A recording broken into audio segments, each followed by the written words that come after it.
എല്ലാമെല്ലാം നിന്റെ ദാനം, എല്ലാമെല്ലാം നിന്റെ ദാനം, എല്ലാമെല്ലാം നിന്റെ ദാനം, എല്ലാമെല്ലാം നിന്റെ ദാനം.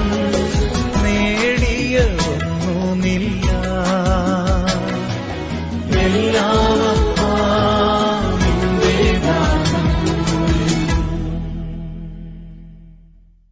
ചിലപ്പം ആളുകൾ പറയും അവനൊന്നും കഴിക്കത്തില്ല, അവന് വിശപ്പില്ലെന്ന്. അവന് വിശക്കാൻ എങ്ങനെ 2 മണിക്കൂർ കൂടുമ്പോൾ ഭക്ഷണം കുത്തിക്കയറ്റി കഴിച്ചാൽ പിന്നെ എങ്ങനെ അവന് വിശക്കാം? ഇവരൊന്ന് വിശക്കട്ടെ. അവന് ഒരു ദിവസം ഒന്ന് കൊടുക്കാതിരുന്ന് നോക്ക്. കൊടുക്കാതിരുന്ന് കഴിഞ്ഞാൽ എന്ത് ചെയ്യും? വിശപ്പുണ്ടെന്നുള്ളത് അറിയും. നമുക്ക് വീണ്ടും വീണ്ടും ചിലർക്കുണ്ടല്ലോ, എത്ര കിട്ടിയാലും പിന്നെ എന്താണ്? വിശപ്പാണ്. ഭൗതികമായ നിലയിൽ അങ്ങനെ ഫുഡ് കൂടുതൽ കഴിക്കുന്നത് ശരിയല്ലെങ്കിലും ക്രിസ്തുവിൻ്റെ സ്നേഹവും ആഴവും ഉയരവും ഒക്കെ അറിയുന്ന കൂട്ടത്തിൽ അതിനൊന്നും ഒരു ലിമിറ്റൊന്നും വെക്കേണ്ട കാര്യമൊന്നുമില്ല. അതിന് എത്ര വിശന്നാലും കുഴപ്പമില്ല. പക്ഷേ ഇന്നത്തെ പ്രശ്നം അതിനൊരു വിശപ്പേ ഇല്ല എന്നുള്ളതാണ്. ചർച്ചിൽ വരുന്നത് തന്നെ ഞാൻ ചോദിച്ചിട്ടുണ്ട്, ഞാൻ പലപ്പോഴും ആലോചിച്ചിട്ടുണ്ട്. നമ്മളുടെ പ്രാർത്ഥനാപേക്ഷകളൊക്കെ ഒന്ന് ആലോചിച്ച് നോക്കിയോ. എത്ര പേരെ പറയുന്നത്, ബ്രദറെ കർത്താവിനാൽ നിറയുവാൻ വേണ്ടി പ്രാർത്ഥിക്കണം? അങ്ങനെയൊന്നും ആരും പറയുന്നില്ലല്ലോ. എല്ലാവരുടെയും എന്തോ പറഞ്ഞു കഴിഞ്ഞാലും ഉടനെ തന്നെ നമ്മൾ ഈ TV-യിലെ പ്രോഗ്രാമൊക്കെ കണ്ടിട്ട് ചിലർ ഫോൺ ചെയ്യുന്നത് തന്നെ, ഹലോ പ്രാർത്ഥനാ വിഷയമല്ലേ എന്താ പ്രാർത്ഥനാ വിഷയമാണ് എന്ന് വെച്ച് കഴിഞ്ഞാൽ എല്ലാം മനസ്സിൽ മുഴുവൻ എന്താണ്? ഈ ഭൗമികമായ കാര്യങ്ങൾ മാത്രമേ ഉള്ളൂ. ആത്മീകമായ കാര്യത്തെക്കുറിച്ച്, ആത്മാവിലെ ദാരിദ്ര്യം നമ്മൾ അറിയുന്നില്ല. ആത്മീക കാര്യം സഭ കൈകാര്യം ചെയ്യുന്നത് ആത്മീക പ്രശ്നങ്ങളല്ല. സഭയിൽ വന്നാലും അത് ഫീൽ ചെയ്യത്തില്ല. എന്നാന്ന് വെച്ച് കഴിഞ്ഞാൽ സഭയിൽ ഇങ്ങനെയുള്ള ആത്മീയ പ്രശ്നങ്ങൾ കൈകാര്യം ചെയ്യുന്നില്ല. മിക്ക എസ്റ്റാബ്ലിഷ് ചർച്ചസിൻ്റെയും പ്രത്യേകത എന്നാന്ന് ചോദിച്ചു കഴിഞ്ഞാൽ എങ്ങനെ കെട്ടിടം പണിയുന്നത്, ശവക്കോട്ട വാങ്ങിക്കുന്നതൊക്കെയാണ് അവരുടെ പ്രധാനപ്പെട്ട വിഷയങ്ങൾ എന്ന് പറയുന്നത്. പിന്നെ ലോകത്തിൽ മാന്യത ഉണ്ടാക്കി കൊടുക്കുന്ന എന്തെങ്കിലുമൊക്കെ പ്രോഗ്രാംസും, ഒരു പെർഫോമൻസ് പോലെ, ഒരു റോട്ടറി ക്ലബിൻ്റെ മറ്റൊരു പതിപ്പ് പോലെയാണ് യേശുവേ സ്തോത്രം എന്നൊക്കെ പറയുന്നെന്നുള്ളതല്ലാതെ റോട്ടറി ക്ലബിൽ നിന്ന് വലിയ വ്യത്യാസമൊന്നും ഇന്ന് മിക്ക സഭകൾക്കും ഇല്ലാതെ വന്നിരിക്കുകയാണ്. എൻ്റർടൈൻമെൻറ്റ് ഒരു സ്റ്റേജിലേക്ക് വന്നിരിക്കുന്ന ഒരു സ്റ്റേജ്. എന്നാൽ അവിടെ പറയുന്നത് എന്താണ്? ക്രിസ്തു വിശ്വാസത്താൽ നിങ്ങളുടെ ഹൃദയങ്ങളിൽ നിറയണം, ദൈവത്തിൻ്റെ എല്ലാ നിറവിനോളം നിറഞ്ഞു വരികയും വേണമെന്നും പ്രാർത്ഥിക്കുന്നു. നിറഞ്ഞു വരികയും. 17-ാമത്തെ വാക്യത്തിൽ അവിടെ പറയുന്ന വാക്യം അതാണ്, ക്രിസ്തു വിശ്വാസത്താൽ നിങ്ങളുടെ ഹൃദയങ്ങളിൽ വസിക്കേണ്ടതിന്. ദൈവത്തിൻ്റെ എല്ലാം, അവസാനത്തെ വാക്യത്തിൽ അവിടെ ദൈവത്തിൻ്റെ എല്ലാ നിറവിനാലും നമ്മൾ എന്ത് ചെയ്യണം? നിറഞ്ഞു വരണം. ചർച്ച് ഗ്രോത്തിനെ കുറിച്ച് ഒരാൾ പറഞ്ഞ ഒരു വാചകം ഞാൻ ഒത്തിരി കാര്യങ്ങളിൽ ഉദ്ധരിച്ചിട്ടുണ്ട്. ചർച്ച് ഗ്രോത്ത് നമ്മൾ ചിന്തിക്കുമ്പോൾ കൂടുതൽ ആളുകൾ സഭയിൽ വരുന്നതാണ് നമ്മളെ സംബന്ധിച്ചിടത്തോളം ചർച്ച് ഗ്രോത്ത്. എന്നാൽ അദ്ദേഹം പറഞ്ഞ വാക്കിതാണ്, your church is growing not when your church is full of people, church hall is not full of people. സഭയുടെ വളർച്ച എന്ന് പറയുന്നത് നിങ്ങളുടെ സഭാ ഹാള് ആളുകളെ കൊണ്ട് നിറയുമ്പോഴല്ല, rather the people in your church hall is filled with Jesus. സഭാ ഹാളിൽ ആളുകൾ നിറയുമ്പോഴല്ല സഭ വളരുന്നത്. പ്രത്യുത സഭാ ഹാളിലെ ആളുകളിൽ ക്രിസ്തു നിറയുമ്പോഴാണ് സഭ വളരുന്നത്. സഭാ ഹാളിൽ ആൾ നിറയുന്നതിന് ഞാൻ എതിരൊന്നുമല്ല. സഭാ ഹാളിൽ ആൾ നിറയട്ടെ, അതിന് കുഴപ്പമൊന്നുമില്ല. പക്ഷേ സഭാ ഹാളിൽ ആൾ നിറയുമ്പോൾ ആ ആളുകളിൽ ക്രിസ്തു നിറയുന്നെന്നുള്ളത് ഉറപ്പുവരുത്തുകയാണ് ഒരു സഭയുടെ ദൗത്യം. അതാ പൗലോസ് പറയുന്നത്. ഞാൻ പ്രാർത്ഥിക്കുന്ന അതിനു വേണ്ടിയാ. നിങ്ങൾക്കൊരു നല്ല സഭാഹോൾ ഉണ്ടാകാൻ വേണ്ടി ഞാൻ പ്രാർത്ഥിക്കുന്നതെന്നല്ല പൗൽ പറയുന്നത്. നിങ്ങൾക്ക് ശവക്കോട്ട, ഇപ്പം ചിലർക്ക് ശവക്കോട്ടയാണ് ഏറ്റവും വലിയ പ്രശ്നം. ബ്രദറെ, ശവക്കോട്ട ജീവിക്കുന്ന കാര്യത്തെക്കുറിച്ചല്ല, ചത്തു കഴിഞ്ഞുള്ള അല്ലേ മിക്കവാറും ഉള്ള ആളുകൾ. എൻ്റെ ബ്രദറെ കാര്യമൊക്കെ ശരിയാ, പക്ഷെ നമ്മൾ ചത്താലും അവിടെ കുഴിച്ചിടും. ആദ്യം ഒന്ന് ചത്തതാ, കുഴിച്ചിടുന്നതായിരിക്കും നമ്മളെ ഏതാണെങ്കിലും. നമ്മുടെ നാട്ടിലൊന്നും, നമ്മുടെ നാട്ടിലല്ല, ശവം കുഴിച്ചിടാൻ പറ്റാതെ 3-4 ദിവസമൊന്നും ആരും വെച്ചിട്ടൊന്നുമില്ല, മോർച്ചറിയിലല്ലാതെ അല്ലേ. എവിടെങ്കിലും കുഴിച്ചിടും, എവിടെ കുഴിച്ചിട്ട് കഴിഞ്ഞാലും വലിയ വ്യത്യാസമൊന്നും ഇല്ല. പിന്നെ ചിലർ ഇവിടെ നല്ല അടക്കം കിട്ടിയില്ലെന്ന്. നല്ല അടക്കം കിട്ടാനല്ല, നല്ല ഉയിർപ്പ് കിട്ടാനാണ് നോക്കേണ്ടത്. അല്ലാതെ എവിടെ കുഴിച്ചിട്ടാലും എന്തോ ചെയ്താലും ഒരു പ്രശ്നവുമില്ല. പക്ഷെ കിട്ടുന്ന ഏറ്റവും നല്ല ഉയിർപ്പ് പ്രാപിക്കണം. അതാണ് വാസ്തവത്തിൽ നമ്മൾ ശ്രദ്ധിക്കേണ്ടതായ കാര്യം. നല്ല അടക്കമല്ല പ്രധാനം, എന്താണ്? നല്ല ഉയിർപ്പ്. അപ്പോൾ ഈ വക കാര്യങ്ങളെക്കുറിച്ചല്ല നമ്മൾ ചിന്തിച്ചുകൊണ്ടിരിക്കേണ്ട കാര്യം. എന്താണ്? ക്രിസ്തു നമ്മളിൽ വിശ്വാസത്താൽ വസിക്കേണ്ടത്. നിങ്ങളുടെ അകത്തെ മനുഷ്യനെ സംബന്ധിച്ച് ശക്തിയോടെ ബലപ്പെടേണ്ടതും ക്രിസ്തു വിശ്വാസത്താൽ നിങ്ങളുടെ ഹൃദയങ്ങളിൽ വസിക്കും. വിശ്വാസം നമ്മൾ രാവിലെ പറഞ്ഞല്ലോ. എന്താണ് വിശ്വാസത്താൽ വസിക്കുക എന്ന് പറയുമ്പോഴത്തേക്ക് എന്താ? നമ്മൾ ഇല്ലാതെ ആയിട്ട് ഞാൻ ക്രിസ്തുവിനോടുകൂടെ ക്രൂശിക്കപ്പെട്ടിരിക്കുന്നു, ക്രിസ്തു അത്ര എന്നിൽ വസിക്കുന്ന, അത് 24/7 366 ഡേയ്സിൽ നടക്കേണ്ട കാര്യമാണ്. വിസിറ്റിംഗ് അല്ല, വസിക്കുകയാണ്. കർത്താവ് ക്രിസ്തു നിങ്ങളുടെ ഹൃദയത്തിൽ വിസിറ്റ് ചെയ്യേണ്ടതിനല്ല, എന്തിനാണ്? വസിക്കണം. എപ്പോഴും ക്രിസ്തു, എല്ലാത്തിനും ക്രിസ്തു. ഹൃദയങ്ങളിൽ വസിക്കുക. ഹൃദയത്തിൽ വന്നാൽ പോരാ, ഹൃദയത്തിൽ എന്ത് ചെയ്യണം? വസിക്കണം. ക്രിസ്തുവിനെ നമുക്ക് തന്നിരിക്കുകയാണ്. അതാണ് നമ്മൾ പറഞ്ഞത് അല്ലേ? ക്രിസ്തുവിനെ സഭയ്ക്ക് തന്നിരിക്കുന്നു. തന്നത് വിട്ടുകളയരുത്. ഇത്രയും വലിയ ദാനം ലോകത്തിൽ നമുക്ക് വേറെ ഒന്നും പ്രാപിക്കാനായിട്ട് കഴിയത്തില്ല. സ്വർഗത്തിലെ സകല ആത്മീക അനുഗ്രഹങ്ങൾ നമുക്ക് നൽകിയിട്ടുണ്ട്. That is wonderful. എന്നാൽ അതിനേക്കാൾ വലുതായിട്ട് നമുക്ക് ആരെ തന്നിട്ടുണ്ട്? യേശുവിനെ തന്നിട്ടുണ്ട്. കളയരുതേ. ഇത്രയും വിലയുള്ള സാധനം, ഇത്രയും വിലയുള്ള ഒരു കാര്യം നമ്മൾ എന്ത് ചെയ്യാൻ പാടില്ല? അതിനെ ലഘുവായിട്ട് എടുക്കരുത്. കിട്ടിയത് വിട്ടുകളയരുത്. ഒരു നിധിയാണ്, അത് വിട്ടുകളയരുത്. ഇറ്റ്സ് എ ട്രഷർ അല്ലേ? ആ നിധി കിട്ടിയവന്റെ സന്തോഷമാണ് നമുക്ക് ഉണ്ടാകേണ്ടത്. കാര്യം നമുക്ക് എന്ത് ലഭിച്ചിരിക്കുന്നു? ക്രിസ്തുവിനെ ലഭിച്ചിരിക്കുന്നു എന്നുള്ളതാണ്. അത് നമ്മുടെ ഹൃദയത്തിൽ വസിക്കണം. ക്രിസ്തു വസിക്കണം, ആത്മാവ് വസിക്കണം, പിതാവ് വസിക്കണം. എത്രത്തോളം വസിക്കണമെന്ന് അവിടെ എഴുതിയിരിക്കുന്നത് അതിൻ്റെ നമ്മൾ അവിടെ 16 മുതലുള്ള വാക്യങ്ങളിൽ നമ്മൾ കാണുന്നത് അവൻ്റെ മഹത്വത്തിൻ്റെ ധനത്തിന് ഒത്തവണ്ണം, അല്ലാതെ ഒരു ചെറിയ അളവൊന്നുമല്ല. എന്താണ്? അവൻ്റെ according to the riches of his glory. അതിന് അളവൊന്നുമില്ല. ഏത്? ഈ ആത്മീക വരങ്ങൾ, ആത്മീക അനുഗ്രഹങ്ങൾ ക്രിസ്തു നമ്മുടെ ഹൃദയത്തിൽ വസിക്കുന്നതിന് ഇച്ചിരി വസിക്കുകയല്ല. എന്താണ്? അവൻ്റെ മഹത്വത്തിൻ്റെ ധനത്തിന് ഒത്തവണ്ണം അവൻ ആത്മീക അനുഗ്രഹങ്ങളെ നമുക്ക് നൽകുന്നു, ക്രിസ്തുവിനെ നൽകുന്നു, നമ്മുടെ ഇന്നർമാനെ ശക്തിപ്പെടുത്തുന്നു. ഇതാണ് ക്രിസ്തു ചെയ്യുന്നത്. കർത്താവ് നമ്മളെ നിറയ്ക്കുന്നത് ഭൂമിയിലെ ധനം കൊണ്ടല്ല, പ്രത്യേകത എന്ത് ധനം കൊണ്ടാണ്? സ്വർഗത്തിലെ സകല ആത്മിക അനുഗ്രഹങ്ങളാലും. അവൻ്റെ മഹത്വത്തിൻ്റെ ധനമാണ്. നമ്മളൊരു പക്ഷേ റിച്ച് ആയിരിക്കത്തില്ല.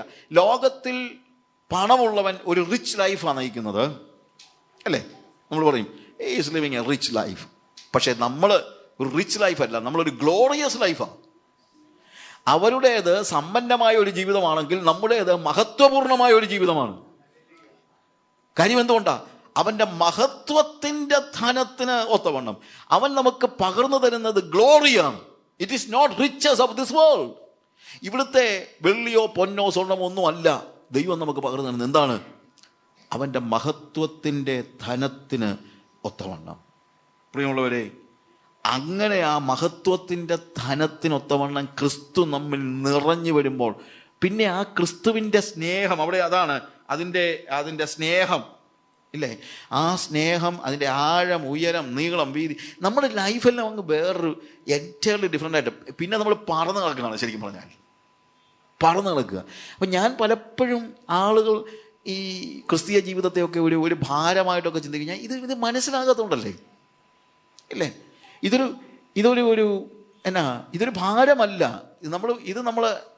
നമ്മൾ പറന്നു നടക്കത്തക്ക രീതിയിലുള്ള വലിയ സന്തോഷത്തിൻ്റെ ഒരു സ്റ്റേജാണ്. ഒരു സന്തോഷത്തിൻ്റെ ഒരു സ്റ്റേജ്. ജോൺ ബൈബിൾ പറയുന്നത് ക്രിസ്ത്യൻ ഹെഡോണിസ്റ്റ് നമ്മൾ അദ്ദേഹത്തെ തന്നെ വിളിക്കുന്നത്. ആനന്ദ ജീവിതമാണിത്. ആനന്ദ ജീവിതം, സന്തോഷത്തിൻ്റെ ജീവിതം ഇല്ലേ? സന്തോഷത്തിൻ്റെ ജീവിതം. ഇത് ലോകത്തിലെ മനുഷ്യന് പറഞ്ഞാൽ മനസ്സിലാകത്തില്ല. പക്ഷേ ഇത് അറിയാവുന്ന കൊച്ചുകുഞ്ഞോശി പാടിയതുപോലെ ആത്മസുഖം പോലെ ഏതു സുഖം പാരിൽ, പരമാത്മസുഖം പോലെ ഏതു സുഖം പാരിൽ. ആത്മസുഖം, ആത്മാവിലെ സൗഖ്യം, യേശുവിനിൽ നിറയുന്ന ഒരു സ്റ്റേജ്. ഇന്ന് രാത്രിയിൽ അങ്ങനെയുള്ള ക്രിസ്തുവിൻ്റെ നിറവ് നമുക്കുണ്ടാകണം. അതിനാണ് ദൈവം നമ്മളെ വിളിച്ചിരിക്കുന്നത്. ആ അനുഭവം നമ്മൾ വിട്ടുകളയരുത്. നമ്മളൊരു ഭൂമിയിലൊരു വിന്നർമാനാകാനല്ല, ഭൂമിയിലൊരു ധനികനാകുവാനല്ല, നമ്മുടെ ഇന്നർമാൻ. വിന്നർമാനെ വിട്ടുകളാ, ഇന്നർമാൻ. ഭൂമിയിലെ ധനം വിട്ടുകളാ. പകരം എന്താ? ഭൂമിയിലെ ധനികർ ഒരു സമ്പന്ന ജീവിതം ജീവിക്കും. പക്ഷെ ദൈവം നമുക്ക് നൽകിയിരിക്കുന്ന എന്താണ്? ഗ്ലോറിയസ് ലൈഫ്, ഗ്ലോറിയസ് ലൈഫ്, മഹത്വപൂർണ്ണമായ ഒരു ജീവിതം. സമ്പന്ന ജീവിതമല്ലല്ലോ മഹത്വപൂർണ്ണമായ ജീവിതം. അവർക്ക് മഹത്വമില്ല, അവർക്ക് ഗ്ലോറി ഇല്ല. പക്ഷെ നമുക്ക് തൻ്റെ മഹത്വത്തിൻ്റെ ധനത്തിനൊത്തവണ്ണം നമ്മിലേക്ക് വാരിക്കോരി തന്നിരിക്കുക ദൈവം ആത്മിക അനുഗ്രഹങ്ങൾ. അവനെ തന്നെ, ക്രിസ്തുവിനെ തന്നെ അവൻ്റെ സ്നേഹത്തിൽ വേരൂന്നുക മാത്രമല്ല, എന്താണ്, ഗ്രൗണ്ടഡ്, റൂട്ടഡ് ആൻഡ് ഗ്രൗണ്ടഡ്, അടിസ്ഥാനമുള്ളവരായി. ഇതിൻ്റെ ഓരോ വാക്കും പറയണമെങ്കിൽ തന്നെ എത്ര മണിക്കൂർ എടുക്കും? പോൾ പറയുന്ന ഈ വാക്കുകളൊക്കെ ഒറ്റയടിക്ക് വേണമെങ്കിൽ വായിച്ചു പോകാൻ നമുക്ക് പറ്റുമായിരിക്കും. പക്ഷെ അതിൻ്റെ ആഴത്തിലേക്ക് നമ്മൾ ചെല്ലുമ്പോഴത്തേക്കുണ്ടല്ലോ അങ്ങ് എലൈറ്റഡ് ആവുകയാണ്. നമ്മളൊരു വേറൊരു ലോകത്തിലേക്ക് കയറുകയാണ്, ആ സുഖത്തിൻ്റെ ലോകത്തിലേക്ക്. പക്ഷെ അത് മനസ്സിലാക്കാൻ കഴിയുന്നത് ആത്മാവിൽ ജീവിക്കുന്നവർക്ക് മാത്രമേ കഴിയുള്ളൂ. നമുക്ക് നമ്മുടെ കണ്ണുകളെ അടയ്ക്കാം ഒരു നിമിഷം. Glory, hallelujah, hallelujah, hallelujah. കർത്താവേ, ഞങ്ങളങ്ങേ വാഴ്ത്തുകയും സ്തുതിക്കുകയും ചെയ്യുന്നു. കർത്താവേ, ഞങ്ങളെ പാപികളായിരുന്നപ്പോൾ ഞങ്ങളെ നിൻ്റെ രക്തം കൊടുത്ത് നീ വീണ്ടെടുത്ത് നീതീകരിച്ച് നീതിമാനായ പിതാവുമായി ബന്ധിപ്പിച്ചു. അതോർത്ത് ഞങ്ങൾ നിനക്ക് സ്തോത്രം ചെയ്യുന്നു. എന്നാൽ ക്രൂശിൽ നീ മനുഷ്യനെയും ദൈവത്തെയും യോജിപ്പിച്ചതുപോലെ തന്നെ മനുഷ്യനെയും തമ്മിൽ യോജിപ്പിച്ചു എന്നുള്ളതോർത്തും ഞങ്ങൾ നിനക്ക് സ്തോത്രം ചെയ്യുന്നു. വർണ്ണവർഗ വ്യത്യാസങ്ങളില്ലാതെ ഒരു മഴവില്ലിൽ പല നിറങ്ങൾ കയറിക്കൂടി അത് മനോഹരമാക്കുന്നത് പോലെ കർത്താവെ, ലോകത്തിൻ്റെ വിവിധ സ്ഥലങ്ങളിൽ നിന്ന്, ഗോത്രങ്ങളിൽ നിന്ന്, ഭാഷകളിൽ നിന്ന്, വംശങ്ങളിൽ നിന്ന് കർത്താവെ, ഒരു പരിധിവരെ ശത്രുപക്ഷത്തുണ്ടായിരുന്നവരും അങ്ങനെയുള്ളവരെ പോലും മിത്രങ്ങളാക്കി, ശത്രുത്വമില്ലാതെയാക്കി ഞങ്ങളെ ഒന്നാക്കി തീർത്ത നിന്റെ കൃപയ്ക്കായി ഞങ്ങൾ നിനക്ക് സ്തോത്രം ചെയ്യുന്നു. ഹല്ലേലൂയ. അങ്ങനെ ക്രൂശിൽ നീ മനുഷ്യനെയും ദൈവത്തെയും മാത്രമല്ല, ഇരുപക്ഷത്തെയും വ്യത്യസ്തമായ ചിന്താഗതി വെച്ച് പുലർത്തിക്കിടുന്ന ശത്രുക്കളായി ചിന്തിച്ചിരുന്നവരെ പോലെയും ഏക ശരീരത്തിലേക്ക് വിളിച്ചു ചേർത്ത, ഏകാത്മാവിനാൽ പിതാവെങ്കിലേക്ക് പ്രവേശനം നേടിത്തന്ന കൃപയ്ക്കായി സ്തോത്രം. വ്യത്യസ്ത വർണ്ണങ്ങളിലെ കല്ലുകളെ കൊണ്ട് നീ സഭയുടെ കെട്ടിടം പണിയുന്നതോർത്ത് ഞങ്ങൾ നിനക്ക് സ്തോത്രം ചെയ്യും. ഒരു ശരീരത്തിൻ്റെ അവയവങ്ങളായി ഞങ്ങൾ എത്തിർത്ത നിന്റെ കൃപയ്ക്കായി സ്തോത്രം. ആ സഭയോടുള്ള നിന്റെ ബന്ധത്തെക്കുറിച്ച് ഞങ്ങൾ പഠിച്ചല്ലോ കർത്താവേ. ഞങ്ങളുടെ ജീവിതത്തിൽ കർത്താവേ, നീയും ഞങ്ങളും തമ്മിലുള്ള, സഭയും തമ്മിലുള്ള ബന്ധത്തെക്കുറിച്ച് മനസ്സിലാക്കുവാൻ, അറിയുവാൻ ഞങ്ങളെ നീ പഠിപ്പിക്കണമെന്ന് പ്രാർത്ഥിക്കുന്നു കർത്താവേ. ഞങ്ങൾ ഒരിക്കലും ഞങ്ങളുടെ ഔട്ടർ മാനെ കേറ്റർ ചെയ്യുന്നതിന് വേണ്ടിയല്ല, പ്രത്യുത ഞങ്ങളുടെ ഇന്നർ മാനെ, ഞങ്ങളുടെ അകത്തെ മനുഷ്യനെ ശക്തിപ്പെടുത്തേണ്ടതിന് വേണ്ടി, അതിനുവേണ്ടി ഞങ്ങളെ തന്നെ ഒരുക്കണമേ, ഞങ്ങളുടെ സഭകളെ നീ ഒരുക്കണമേ കർത്താവേ. ഇന്ന് പല സഭകളും പുറമേയുള്ള മനുഷ്യൻ്റെ ആവശ്യങ്ങളെ കേറ്റർ ചെയ്യുന്ന ഒരു സംഘടനയായി മാറിക്കൊണ്ടിരിക്കുമ്പോൾ ദൈവസഭ, ഞങ്ങളുടെ സഭകൾ കർത്താവേ, അകത്തെ മനുഷ്യനെ ശക്തിപ്പെടുത്തേണ്ടതിന് വേണ്ടി ഡിവോട്ടഡ് ആയിട്ടുള്ള സഭകളാക്കി ഞങ്ങളുടെ സഭകളെ നീ മാറ്റണമെന്ന് പ്രാർത്ഥിക്കുന്നു കർത്താവേ. കർത്താവേ, ക്രിസ്തു വിശ്വാസത്താൽ ഞങ്ങളുടെ ഹൃദയത്തിൽ വസിക്കേണ്ടതിന് അതിനുള്ള ഒരു വലിയ ആത്മിക അനുഭവത്തെ ഞങ്ങൾക്ക് നൽകണമേ കർത്താവേ. ഒരു ആത്മീകമായ വിശപ്പിനെ ഞങ്ങൾക്ക് നൽകണമേ. ഇന്ന് കർത്താവെ, ഞങ്ങൾക്ക് നഷ്ടമായിക്കൊണ്ടിരിക്കുന്ന ഞങ്ങളുടെ ആത്മീക വിശപ്പ്, അതിനെക്കുറിച്ചുള്ള ബോധ്യത്തോടു കൂടെ കർത്താവെ, അങ്ങനെ ഞങ്ങൾ നഷ്ടപ്പെട്ടു പോകാനല്ല, പ്രത്യുത വിശപ്പോടുകൂടെ ക്രിസ്തുവിൻ്റെ സ്നേഹത്തിൽ വേരൂന്നി ഗ്രൗണ്ടഡായി അടിസ്ഥാനമുള്ളവരായി അതൊന്ന് അനുഭവിച്ചറിയാൻ, ക്രിസ്തുവിൻ്റെ ഞങ്ങളുടെ പരിജ്ഞാനത്തെ കവിയുന്ന ക്രിസ്തുവിൻ്റെ സ്നേഹം ഒന്ന് അനുഭവിച്ചറിയാൻ നീ ഞങ്ങളെ പഠിപ്പിക്കണമേ. നിന്നെ ഒന്ന് കെട്ടിപ്പിടിക്കാനും നിൻ്റെ പാറ്റിംഗ് ഒന്ന് അനുഭവിക്കാനും ഒക്കെ കർത്താവെ, അങ്ങനെ അത് ഞങ്ങളുടെ ആത്മാവിലൊന്ന് ഒരു സൗഖ്യമാക്കി നീ ഞങ്ങൾക്ക് നൽകണമെന്ന് പ്രാർത്ഥിക്കുന്നു കർത്താവേ. ഹല്ലേലൂയ. ഏറ്റവും ആത്യന്തികമായി സകലതും നിറയ്ക്കുന്നവൻ്റെ നിറവായി നീ ഞങ്ങളിൽ നിറയുവാൻ തക്കവണ്ണം നീ ഞങ്ങളെ പഠിപ്പിക്കണമേ.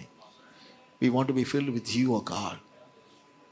ലോകത്തിലെ ധനം കൊണ്ടല്ല, ഞങ്ങൾക്കിവിടെ ഒരു സമ്പന്ന ജീവിതമല്ല ആവശ്യം, ഞങ്ങൾക്കൊരു ഗ്ലോറിയസ് ലൈഫാണ്, ഒരു മഹത്വപൂർണ്ണമായ ജീവിതം ഞങ്ങൾക്ക് നൽകണമേ. അതിനാവശ്യമായിരിക്കുന്നത് മഹത്വത്തിൻ്റെ പ്രത്യാശയായ ക്രിസ്തു ഞങ്ങളുടെ ഉള്ളിൽ നിറയുകയാണ് എന്ന് ഞങ്ങൾ മനസ്സിലാക്കുന്നു. അതിനുവേണ്ടി ഞങ്ങളെ ഒരുക്കണമേ കർത്താവേ. ഒരു പുത്തൻ ആത്മീക ഉണർവിനെ ഞങ്ങൾക്ക് നൽകണമേ, യേശുവിൻ്റെ നാമത്തിൽ തന്നെ. എല്ലാം നിന്റെ ദാനം, എല്ലാം ദാനം, എല്ലാമെല്ലാം നിന്റെ ദാനം, എല്ലാമെല്ലാം നിന്റെ ദാനം. നേടിയൊന്നുമില്ല, എല്ലാമപ്പാ നിന്റെ ദാനം. നേടിയൊന്നുമില്ല, എല്ലാമപ്പാ നിന്റെ ദാനം.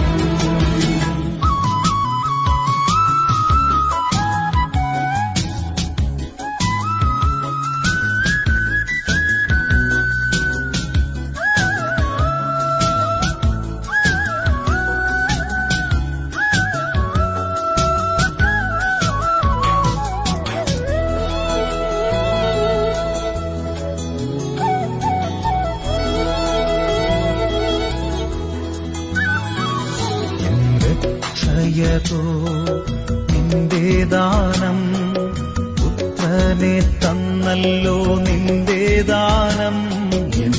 ക്ഷയതോ നിന്റെ ദാനം, പുത്രനെ തന്നല്ലോ നിന്റെ ദാനം.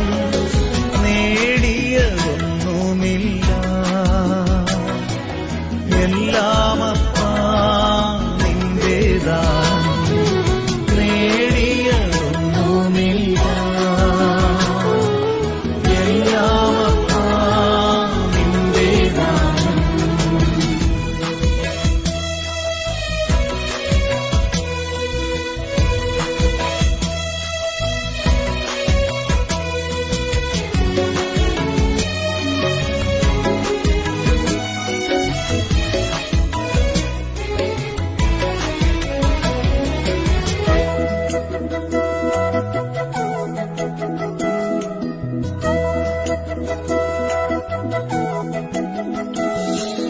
ദർശനമോ നിന്റെ ദാനം, എൻ ലക്ഷ്യമതോ നിന്റെ ദാനം.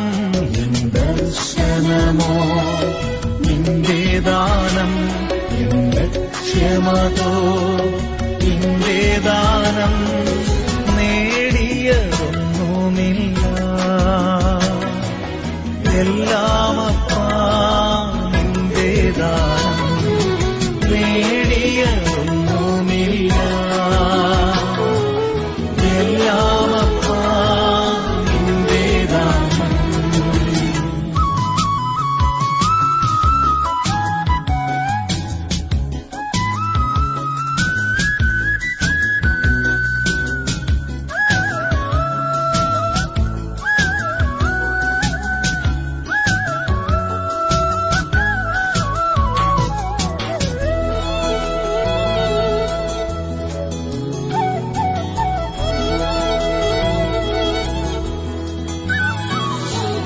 പുത്രത്വമോ നിന്റെ ദാനം, എൻ നീതിയതോ നിന്റെ ദാനം. എൻ പുത്രത്വമോ നിന്റെ ദാനം, എൻ നീതിയതോ നിന്റെ ദാനം. നേടിയൊന്നുമില്ല, എല്ലാമപ്പാ നിന്റെ ദാനം. നേടിയൊന്നുമില്ല, എല്ലാമപ്പാ നിന്റെ ദാനം.